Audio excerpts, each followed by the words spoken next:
Okay, welcome everyone. My name is Nati Passow, and I'm here with my good friend Alison Laichter, and we're excited to welcome you to this session. Before we kind of get into it, if you are just settling in, there's a prompt on the screen to introduce yourself in the chat and share where you find yourself today and one place on Earth that you feel connected to. Um, and if you've already drop that info in the chat. Take a moment to scan who else is in the room and some of the places that they feel connected to. Um, and I'm wondering if anyone wants to just say hello and share what their response was to that. What is the one place on Earth that you feel connected to? And I think you should have the ability to unmute yourself, and you can just unmute and offer up your response.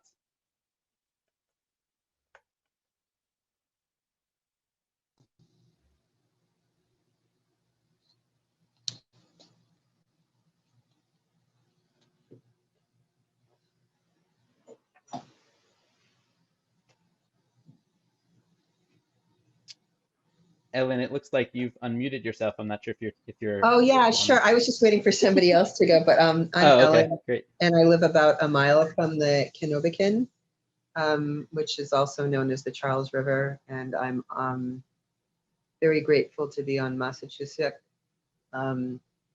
lands, also the Nati praying Indians, and also known as Needham, Massachusetts, to settler colonial folk. Great, wonderful.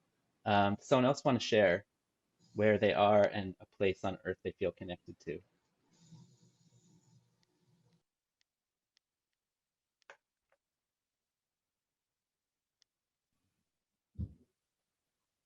Mark, go ahead. I live in Shelburne Falls, Massachusetts, and I feel connected to this land here, the land of the Pocumtuck, and the forest behind my house up here in the Pocumtuck River down below. Wonderful. Great. It's nice to feel really connected to the place where you also live. Yeah. Yeah. Is there maybe one more person who would like to share?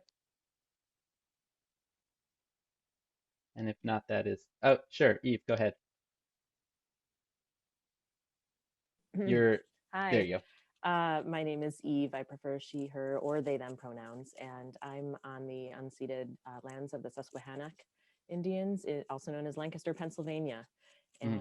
And while I feel connected to this land, I am a native Chicagoan and feel most connected on the north side beaches of Chicago. Mm-hmm. Great. Wonderful. Um, Great. So I wanted to kind of share a quick idea that we're going to come back to a little bit later, which is in Jewish tradition there are many names for God, and um, one of the names that I personally connect to the most is Hamakom, which in Hebrew, kind of colloquial Hebrew, is translated as the place. And I just love this idea that to think of God as place and connected to place. So thank you for opening our session with sharing that in the chat and a few people who offered it in through words. So I'll just introduce myself quickly. Again, my name is Nati Passow. I use he, him pronouns. And I work for Dayenu, a Jewish call to climate action. And I've been kind of working in the Jewish environmental field for the last 20 years. And it is really astonishing and amazing to see a festival of this scale and scope happening. And it's great it's happening today, Tu B'Shvat, the New Year of the Trees. And so I'm really excited to be here, and I'm really excited to be partnering with Alison on this. Alison and I have known each other for 11 years now. And oh, wow. Yeah, and but I think this is maybe the first time we're teaching together. So that's like a nice opportunity. So Alison, do you want to say a quick hello and introduce yourself? Sure. Hi, everyone. Happy Tu B'Shvat. I'll speak on behalf of me and Nati at first, just to say that we're so excited to be part of the Big Bold Jewish Climate Fest. I think both of us feel really connected to this idea and sort of mission that together as part of this community that's forming around this festival, that we're making climate change a central moral priority of the Jewish community. And also that particularly in this session, we're looking at climate change and climate crisis through the lens of spiritual practice. And so we're just really excited to workshop that with all of you. I wanted to ask, before we sort of totally jump in, when we're doing sort of like group discussions, if it's possible for you to let us see you and turn on your video, that would be awesome. If it's not possible, we'll forgive you, but it would be so nice to see your faces. Oh, look, people are already doing it. Thank you. Like Nati said, we've known each other for a long time. I've been teaching meditation and Jewish meditation for a long time. That's how we first met. And it's in my like long bios that I'm sure people don't read because who wants to read long bios? But I actually went to engineering school to study civil engineering and particularly to study green design. And I've always wanted to figure out my relationship with the earth and how to have a sort of, to be a positive force in that way. And so I love bringing together these two worlds, particularly today in this session. And I'm just really happy to be with you all. Thank you. Great. Thanks, Alison. And one other kind of housekeeping note is there's probably a few more of you than we can see on the screen at one time, at least on my setup. So during times where we're opening it up to discussion, don't feel like you have to raise your hand unless there's a lot of people talking. Just feel free to unmute yourself and just share. That'll probably work easiest. Great, so a little bit more framing for today.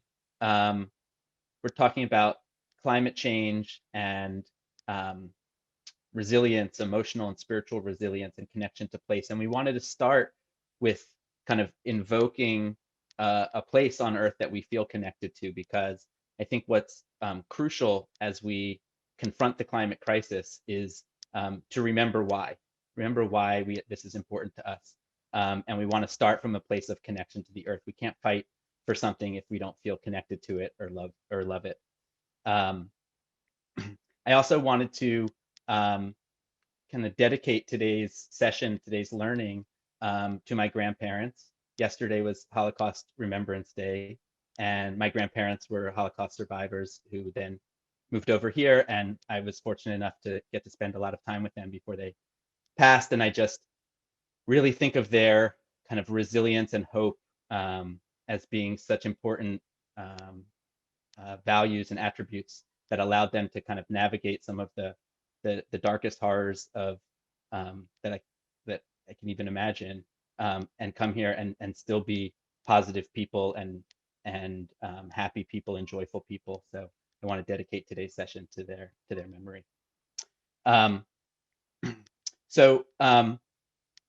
One of the things that I've kind of learned over the last really 5 years, I'd say, as I've been talking and teaching about climate change and about environmental stewardship and responsibility, et cetera, is that there's often kind of a barrier that people face when thinking about climate change, that the enormity of the crisis, the existential threat that it presents, can be so overwhelming that it actually causes us to be paralyzed. We don't know what to do. We don't know where to start.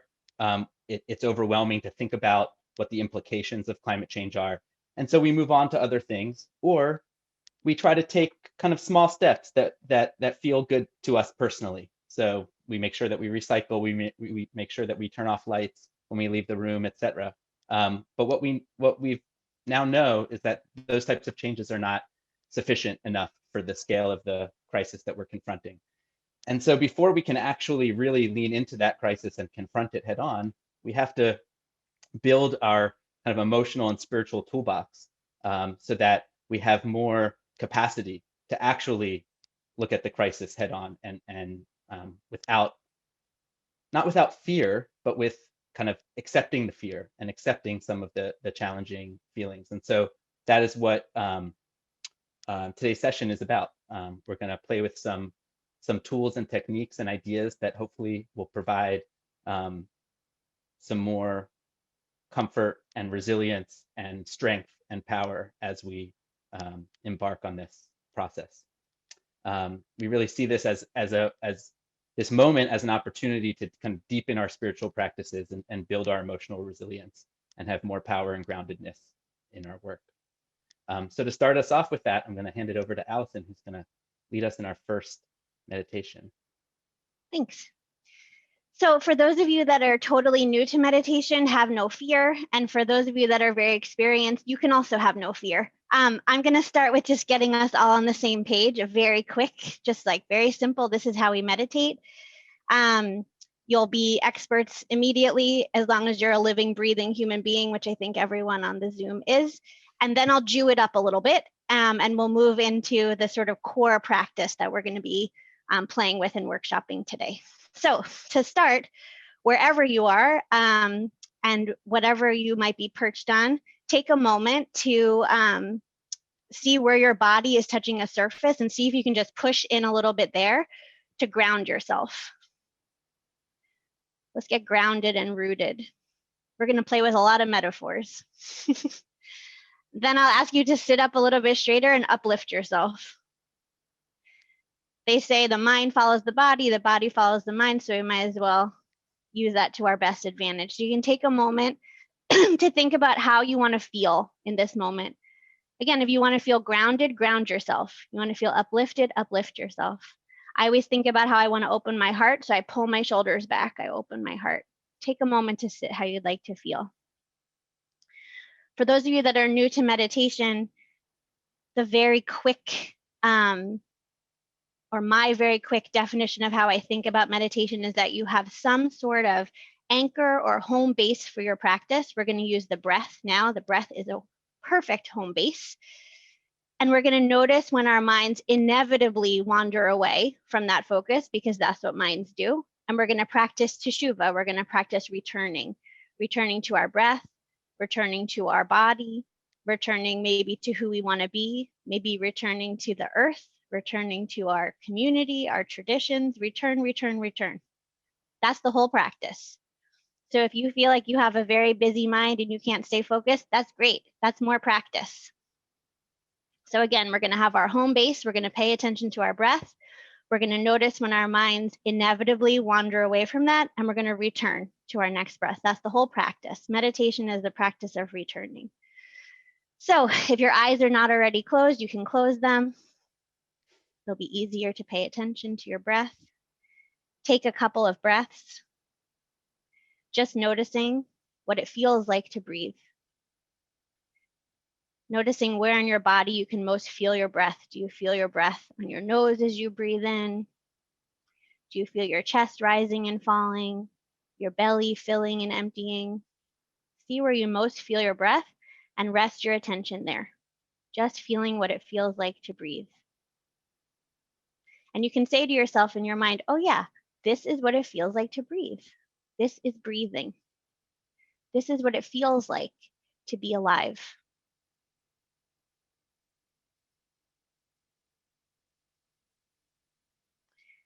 And now you can start getting curious about your breath. See if you can notice that very subtle moment when your inhale transforms into an exhale. Try to identify exactly when that happens.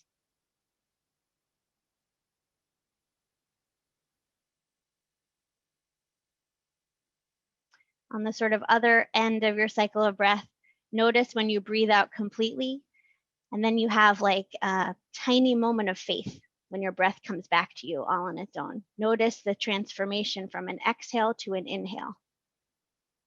Just paying attention to these transitions in your breath. Just noticing what it feels like.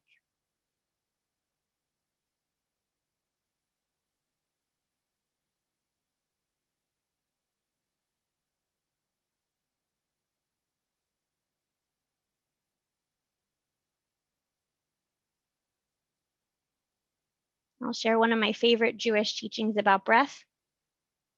It's in one of our stories of creation. God breathes into the earthling, breathes into Adam. So you can take a moment to pretend or imagine or to feel what it might feel like to be breathed. See if you can even like lean back a little bit. Don't go grab that next breath. See what it might feel like to be breathed.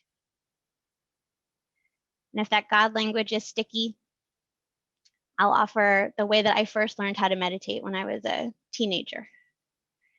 I was reminded that every one of my inhales is the exhale of everything green on the planet. And every one of our exhales is the inhale of everything green on the planet. That our cycle of breath is part of this much larger cycle of breath. That we are always breathing with and being breathed by the whole world, which to me is sort of the same thing as that creation story idea of being breathed. So choose your own adventure and play in your own practice with this idea of being breathed, breathing with and by and for the whole world. Always noticing when you get distracted, coming back on your next inhale.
Returning again to your breath if you've wandered away.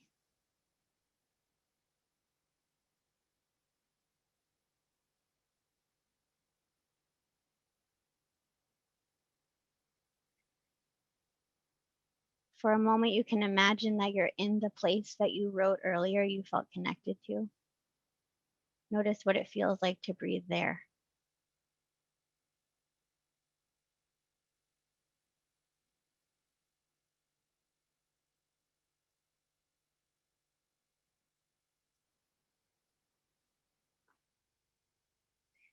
Coming back to feeling grounded and connected, noticing where your body touches the surface. Sitting up, uplifted again.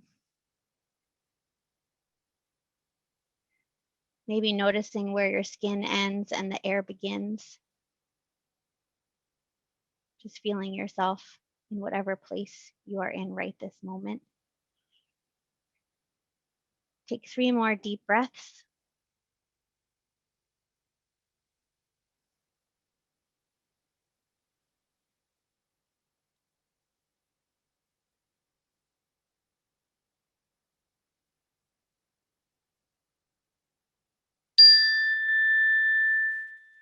You can open your eyes. You can sit however you want. Now we can start. Thank you.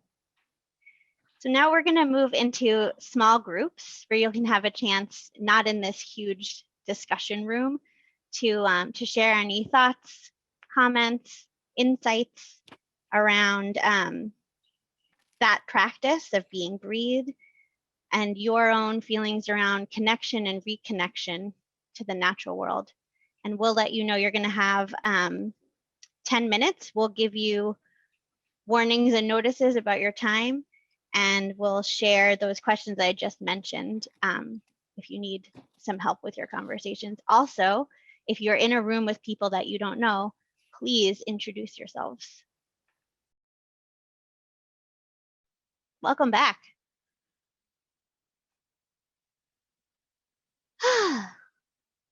Well, we're going to move into a little bit of a writing meditation. So if you don't have in front of you some kind of paper, journal, clay tablet, whatever your chosen writing tools are, you might want a pen, pencil, chalk, I don't know, whatever you want to use.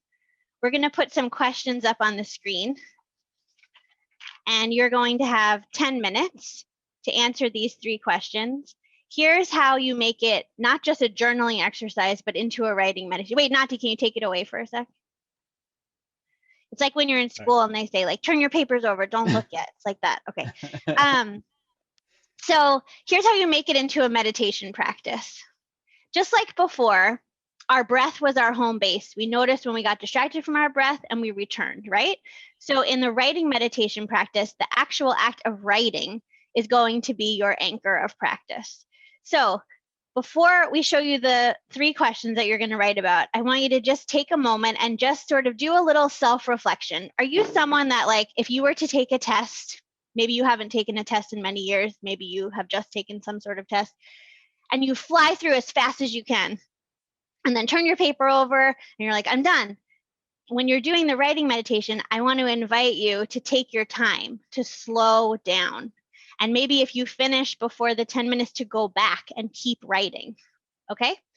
On the other end of that spectrum, if you're someone who might spend the entire 10 minutes on question number 1, do a little reflection, put a little pep in your step, see if in those 10 minutes you can get through all 3 questions. The good news is you can keep writing, after we're done with this session, but we want to make sure that you have time to at least think a little bit about those questions. Does that sound good? Sure. Okay. So before we put the questions on the screen, if everyone can just take another moment to just sit in a comfortable upright position. You can make even this, just looking and answering 3 questions, into a practice, into a spiritual practice. We'll just add a little bit of intentionality to it. So you can even close your eyes, take a couple breaths, and then Nati will put the questions on the screen, and then you can begin. We'll give you a warning when we have a few minutes left, and then we'll come back all together.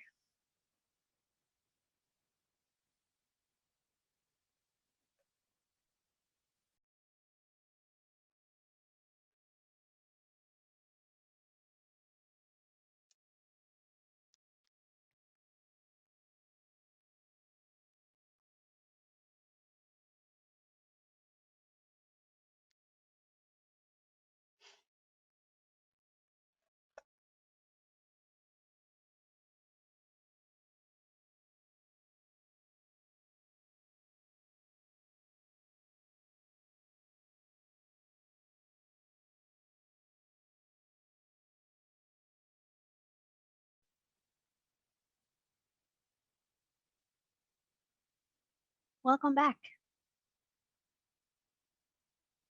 Nati, do you want to take over?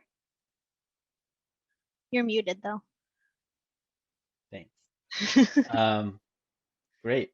Thank you for that. So we want to transition a little bit from kind of the personal practice to thinking a little bit more globally, thinking a little bit more about the planet. So I'd love for you to share in the chat, what are some of the feelings that come up for you around climate change? What are some of the feelings that are coming up for you around climate change? And do you find that these feelings motivate you towards action, or do they prevent you from engaging? So just drop a few thoughts in the chat.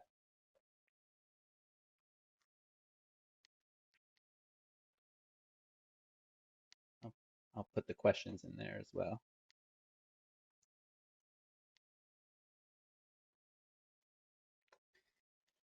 I heard an interesting podcast a couple weeks ago about this, and the host was talking about how for him, when he thinks about the climate crisis, he immediately gets paralyzed by anxiety.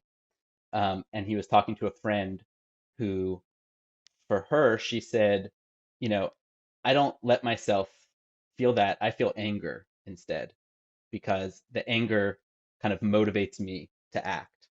So she ended up encouraging him to write like a heavy metal song about climate change, um, which was great. But it's just, yeah, it's you know, we're all going to react and respond to the crisis in different ways, on an emotional level, and it's important to kind of be able to be honest about that and understand how our feelings and our emotional response either enables us or prevents us from taking the action that we might need to. So I want to go back to the idea that we talked about briefly in the beginning about one of the names for God being Hamakom. And some of you might know this, but this is one of the kind of most common ways that this name is in this phrase that we say when you enter into the house of someone who's in mourning. Hamakom yinachem etchem betoch evlei Tzion b'Yerushalayim. That may the place, literally the place, referring to God, comfort you among the rest of the mourners of Zion and Jerusalem. And I think that I take a lot of comfort in this, that in our moments of intense grief and fear and anxiety and sadness, that we can actually be comforted directly by our connection to place. And in our text and in our tradition, the word hamakom is used both to refer to a very specific place, right? So you can conjure up that the opening question of what is a place on earth that you feel connected to, and that can be a place that you can return to either physically or in your mind's eye in times of grief and anxiety and mourning. But also that hamakom kind of represents the entirety of all space, the entirety of everything. And so there's kind of like this fractal thing going on, right? Where in the personal connection to place, we get a glimpse of kind of the universal and the magnitude of this kind of presence. And I want to share a little bit about kind of in my understanding how kind of the emotional cycles and spiritual cycles relate to each other and connect us even more to place. So there are many examples in our tradition of how our spiritual cycles mirror or are reflected by the cycles of the earth. So it's no coincidence that Passover, happens in the springtime, a time that is naturally conducive to rebirth and renewal, and that is a time that we honor and celebrate the rebirth and renewal of our people. Hanukkah happens in the winter, in the darkest week of the year, both because the days are so short and because of where Hanukkah falls on the moon, on the lunar cycle. There's the least amount of moonlight that week as well. And we spend that whole week actively bringing more light into the world.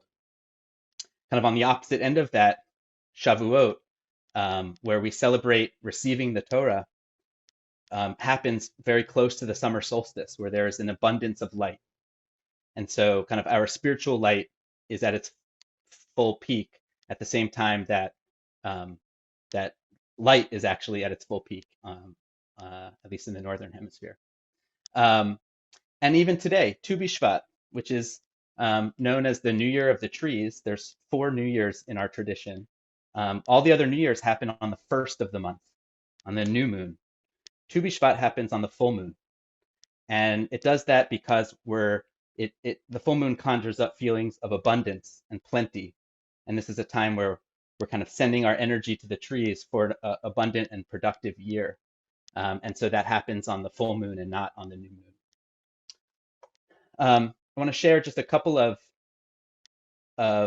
kind of quotes or ideas that kind of reflect some of this.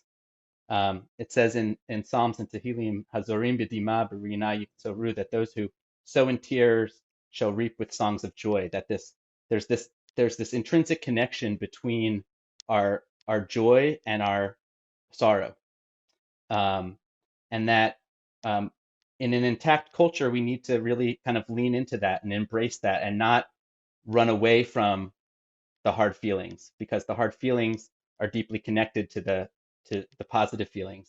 And I love this quote from Rabbi Alan Liu, where he actually is talking about joy. Even the hardest moments of life can actually be joyful when we feel them fully, when we allow ourselves to really fully lean into that.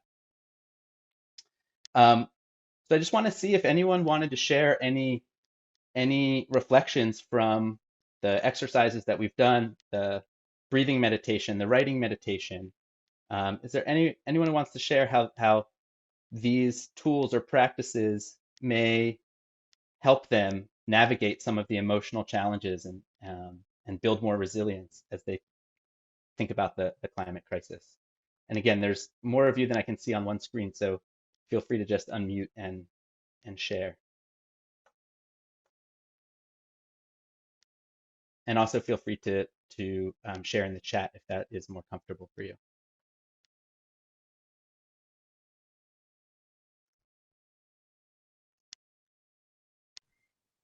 Hey, Nati, I'll go. I'm seeing a real connection here between what Rabbi Anlu was saying about feeling things fully and harkening back to the beginning when we were breathing more deeply. I could feel these bodily processes happening in me that are always happening that I am not used to feeling. So in a sense, I was, feeling myself more fully. And then in the writing exercise, I feel like often I'm likening myself to the tougher exterior. And so when I almost transform into one of those fruits that has a softer shell or softer core, and there's a ripening there, and then I can feel into my being more fully. So all of this is about, for me, kind of feeling myself, feeling all of my experiences, both physically and emotionally, more fully. And there's something about that makes me feel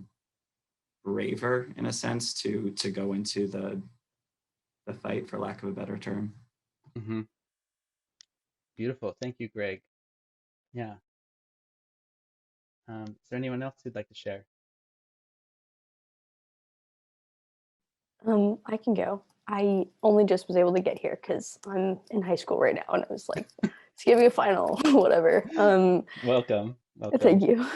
And I think that quote from Rabbi Allen, was it? Alan Liu, yeah. Alan Liu.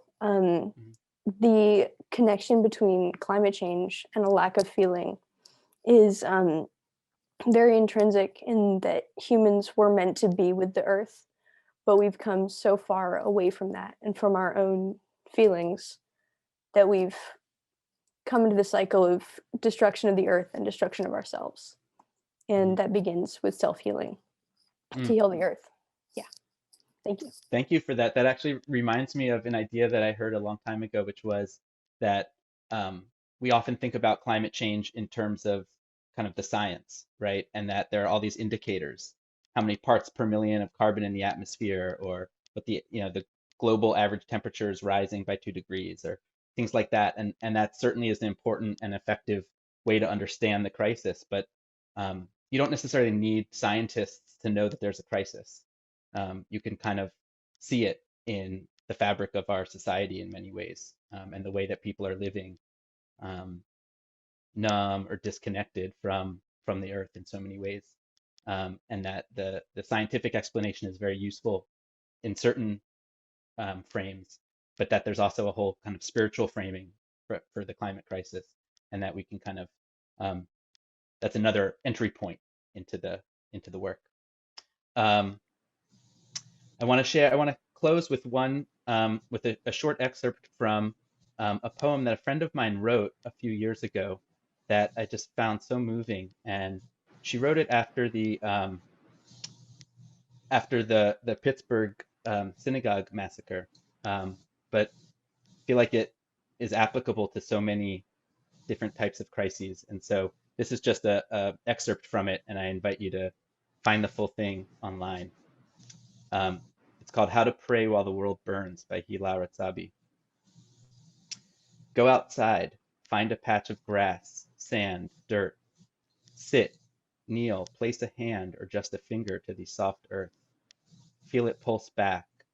Open your palms and divine the words creased between. Rub the specks of dirt between your fingers. See how they cling to skin, how they listen in their soft, rough way. I swear to you, when the leaf shivers in the wind, you have given it chills from all its listening. The earth hears your prayer. There is nowhere for God to hide. Get down on your knees and let the precious earth soften for the weight of you.